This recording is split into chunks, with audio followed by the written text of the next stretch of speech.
Welcome to Latif channel.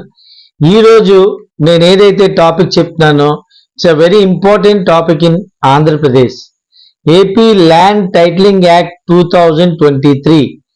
ఎందుకు చాలా మంది ఈ యొక్క ఏపీ ల్యాండ్ టైటిలింగ్ యాక్ట్ 2023ని సామాన్య ప్రజలు ఎవరు కూడా ఆస్వాదించట్లేదు? అసలు ఎందుకు ఈ యాక్ట్ వచ్చింది? దీని కారణాలు ఏంటి? కేంద్ర ప్రభుత్వం వారు నీతి ఆయోగ్ ద్వారా ఎవరైతే ఒక డిగ్రీ చదువుతున్నారో వాళ్ళకి పట్టా ఎలా ఇస్తున్నామో నీతి ఆయోగ్ ఏం చెప్పిందంటే భూమి ఉండే యజమానికి భూ హక్కు పత్రం, భూ యాజమాన్య హక్కు పత్రం ఇవ్వాలి, అంటే టైటిల్ డిక్లేర్ చేయాలి అని చెప్పి ఎక్కడా లేని విధంగా ఆంధ్రప్రదేశ్లో 2023లో యాక్ట్ అమెండ్మెంట్ చేశారు.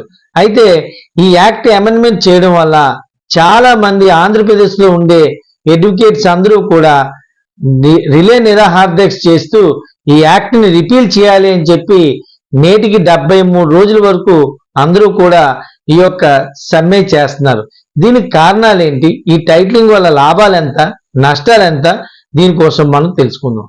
ముందుగా ఏపీ ల్యాండ్ టైటిలింగ్ యాక్ట్ ఏం చెప్తుందంటే ఎవరైనా సరే భూమి కొనేటప్పుడు ఈ యొక్క భూమి తాలూకా రికార్డులు ఉంటాయి. పర్చేస్ రిజిస్టర్, డిస్ప్యూట్ రిజిస్టర్ అని ఓ 2-3 రికార్డులు ఉంటాయి. ఈ రికార్డులో ప్రతిదీ కూడా వాళ్ళు ఈ భూమి తాలూకా రిజిస్ట్రేషన్ అన్ని కూడా దాని మీద పొందుపరుస్తారు.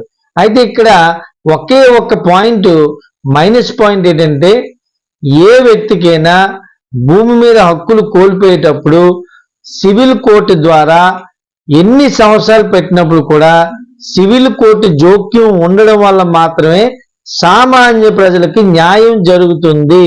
అయితే ఈ యాక్ట్లో ఏదైతే ఏపీ ల్యాండ్ యాక్ట్ ఉందో ఈ యాక్ట్ లో ఏం చెప్పారంటే సెక్షన్ 38 ప్రకారం సివిల్ తాలూకా జ్యూడిషియన్ పూర్తిగా తీసివేయడం జరిగింది.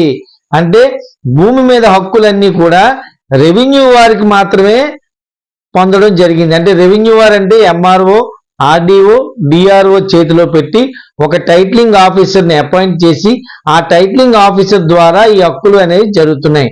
ఇలా జరగడం వల్ల సామాన్య ప్రజలు ఏమనుకుంటున్నారు అంటే ఏదైతే ఎగ్జిక్యూటివ్ పవర్స్ నుంచి జ్యుడిషియల్ పవర్స్ లో ఎప్పుడైతే ఎంటర్ అయ్యారో రెవెన్యూ వర్గాలకి ఈ యొక్క న్యాయం మీద అవగాహన ఉండదు. సివిల్ జ్యుడిషియల్ లో కేసుల తాలూకా సక్రమంగా జరగడానికి అవకాశం ఉండదు. సామాన్య ప్రజలకి న్యాయం జరుగుతుంది అనే యొక్క ఉద్దేశం ఉండదు. కనుక సివిల్ జ్యుడిషియల్ ఉంచుతూ ఈ యాక్ట్ ఏదైతే ఉందో ఈ యాక్ట్ ని కంపల్సరిగా నిర్వర్తిస్తూ రన్నింగ్ చేస్తూ సివిల్ జ్యుడిషియల్ మటుకు ఇందులో తీయకూడదు.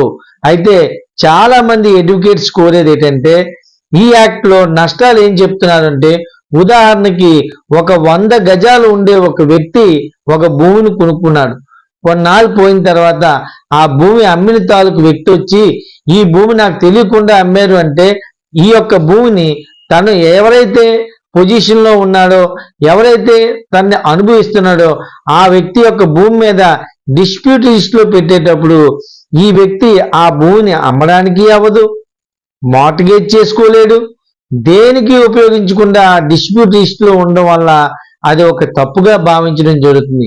ఒకవేళ వీళ్ళిద్దరి మధ్యన గొడవ జరిగేటప్పుడు ఏ అనే వ్యక్తి తాలూకా భూమి బి అమ్మినప్పుడు బి తాలూకులు వచ్చి ఏ తాలూకుది ఇలా తప్పుడుగా అమ్మారని చెప్పేటప్పుడు ఏ అనే వ్యక్తి సివిల్ కేసులో ఫైల్ చేయడం అవ్వదు, పోలీసులు సివిల్ కేసులో రారు, ఇటు పోలీసులు రాకుండా ఇటు సివిల్ జ్యుడిషియల్ నుంచి ఇంజెక్షన్ ఆర్డర్ లేదా స్టే ఆర్డర్ పట్టుకు రాకుండా తన భూమిని ఎలా కాపాడుకోగలడు?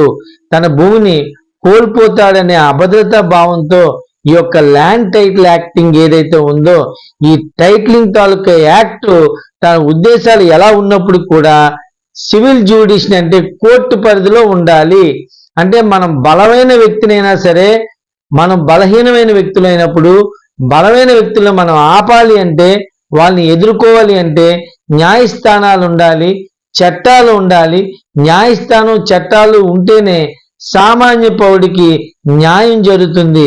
ఎప్పుడైతే ఈ యొక్క ల్యాండ్ టైటిలింగ్ యాక్ట్ లో న్యాయస్థానాల్ని పక్కన పెట్టారో, సెక్షన్ 38 ద్వారా న్యాయస్థానాన్ని పక్కన పెట్టారో, సివిల్ జ్యూరిడిక్షన్ ఎప్పుడైతే తప్పించి రెవెన్యూ వారికి ఈ యొక్క అధికారాలు ఎప్పుడైతే టైటిలింగ్ అధికారాలు ఇచ్చారో ఈ యొక్క యాక్ట్ నిర్వీర్యం అవుతుంది. కనుక రాబోయే రోజుల్లో యాక్ట్ ఇంప్లిమెంట్ అయ్యేటప్పుడు ప్రజలందరూ ఏమంటున్నారంటే యాక్ట్కు వ్యతిరేకం కాదు, టైటిలింగ్ యాక్ట్కు వ్యతిరేకం కాదు, కానీ ఈ యాక్ట్ లో సివిల్ జ్యూరిడిక్షన్ సెక్షన్ 38 అనేది ఉంచాలి, తప్పించకూడదు.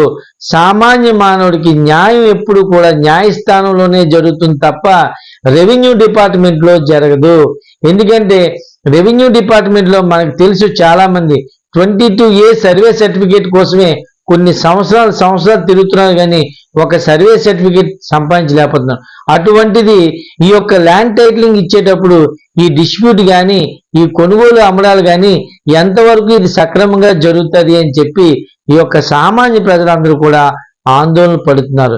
ఎవరు ఆందోళన పడకుండా యాక్ట్ రిపీల్ అవ్వకుండా యాక్ట్ కంటిన్యూ అవ్వాలి అంటే సివిల్ జ్యూరిడిక్షన్ ఏదైతే ఉందో దాన్ని ఉంచాలి. ఈ సివిల్ జ్యూరిడిక్షన్ ఉంచడం వల్ల ప్రతి వ్యక్తికి కూడా న్యాయం జరుగుతుంది. అయితే కొంతమంది ఏమంటున్నారంటే ఈ సివిల్ జ్యూరిడిక్షన్ లేట్ అయిపోతుంది, వాయిదాలు లేట్ అయిపోతుంది, కాలయాపన జరుగుతుంది. టైటిలింగ్ యాక్ట్ లో అయితే 2 years లోనే టైటిలింగ్ యాక్ట్ ఇస్తున్నారు. యాక్చువల్ గా లిమిటేషన్ యాక్ట్ 1963 ప్రకారం 3 years లిమిటేషన్ అనేది ఉంటుంది.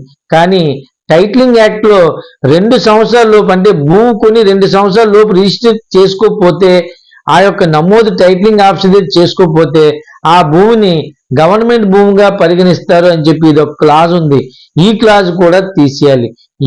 ఏదైనప్పటికీ కూడా ఏ దేశంలో కేంద్ర ప్రభుత్వంలో ఎక్కడా లేని ఏ దేశంలో లేనిది ఒక్క ఆంధ్రప్రదేశ్ లోనే ఈ యొక్క AP land titling act implement చేయడం వలన ఈ యొక్క అడ్వకేట్స్ అందరూ కూడా రిలే నిరాహార దీక్ష చేస్తున్నారు. వాళ్ళు కోరేది ఒకటే, ఈ యాక్ట్ తాలూకా సివిల్ జ్యూరిడిక్షన్ టచ్ చేయొద్దు, మీరు యాక్ట్ ని కంటిన్యూ చేయండి. సెక్షన్ 38 ని ఉంచడం వల్ల సివిల్ జ్యూరిడిక్షన్ ఉండడం వల్ల న్యాయవాదులతో న్యాయం జరుగుతుంది. కనుక ఈ యొక్క ల్యాండ్ టైటిల్ యాక్ట్ ఏదైతే ఉందో దాన్ని రిపీల్ చేయమని దానికి కారణం ఏకైక కారణం ఏంటంటే సివిల్ జ్యూరిడిక్షన్ ఉంటే యాక్ట్ రన్నింగ్ అయినా పర్వాలేదు. సో దయచేసి ఈ మధ్య కాలంలో ల్యాండ్ టైటిలింగ్ చాలా మందికి అర్థం కావట్లేదు. ఎందుకు ఈ ధర్నా చేస్తుంటే ల్యాండ్ టైటిలింగ్ అంటే భూమి కొనే వ్యక్తికి భూ హక్కులు లభిస్తాయి. ఆ భూమి కొన్న వ్యక్తి తప్పనిసరిగా 2 సంవత్సరాల లోపు టైటిలింగ్ ఆఫీసర్ దగ్గరికి వెళ్ళి రిజిస్ట్రేషన్ అంటే నమోదు చేయించుకోవాలి. లేని పక్షంలో వాళ్ళందరూ కూడా భూమిని కోల్పోతారు. ఇలా అయితే ఎన్ఆర్ఐస్ చాలా మంది భూములు కొంటారు, వాళ్ళు 3 years 4 years వస్తే మా యొక్క భూములు కోల్పోతాయా అనే ప్రశ్న ఉద్భవిస్తుంది.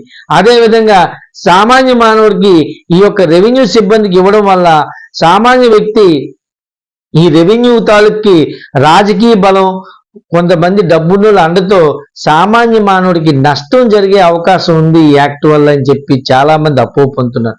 ఎన్ని అపోహలు ఉన్నప్పుడు కూడా యాక్ట్ ఇంకా ఇంప్లిమెంట్ అవ్వలేదు కనుక ప్రజల తాలూకా ఈ మన్ననలు, తర్వాత ఈ లాయర్స్ తాలూకు ఒపీనియన్, భూ యాజమాన్య తాలూకా ఇవన్నీ కూడా పొందుపరుచుకొని యాక్ట్ ని కంటిన్యూ చేయాలి, లేదు అంటే యాక్ట్ ని రిపీల్ చేయాలి అని చెప్పి చాలా మంది కోరుకుంటున్నారు. అయితే నా వీడియోలో ముఖ్య ఉద్దేశం ఏంటంటే ల్యాండ్ టైటిలింగ్ యాక్ట్ అనేది మంచిదే కావచ్చు, కానీ దీనిలో సెక్షన్ 38 ప్రకారం సివిల్ జ్యూరిడిక్షన్ టచ్ చేయకూడదు, ఎగ్జిక్యూటివ్ పవర్స్ ని జ్యుడిషియల్ లో ఎంటర్ అవ్వకూడదు. అంటే ఏదైతే న్యాయానికి సంబంధించి ఉందో అవన్నీ కూడా రెవెన్యూ సిబ్బందికి వాళ్ళు లా చదువుకోలేదు కనుక వాళ్ళకి న్యాయం మీద అవగాహన ఉండదు కనుక వాళ్ళ చేతిలో పెట్టద్దు. ఈ యొక్క సివిల్ జ్యూరిడిక్షన్ యాజ్ టీజ్ గా కంటిన్యూ చేస్తూ యాక్ట్ ని ముందుకు తీసుకెళ్తే మంచిది అని చెప్పి చాలా మంది అపోహ పడుతున్నారు. ఈ రోజు నేను స్పష్టంగా ఈ ల్యాండ్ టైటిలింగ్ యాక్ట్ వల్ల నష్టాలు లాభాలు అన్నీ మీకు చెప్పాను కనుక నా ఉద్దేశం ఏంటంటే as a law tip channel గా యాక్ట్ ని రిపీల్ చేయాలి అంటే ఈ యొక్క సివిల్ జ్యూరిడిక్షన్ టచ్ చేయకుండా ఉంటే యాక్ట్ ని కంటిన్యూ చేయడం మంచిది. Thank you for watching my channel.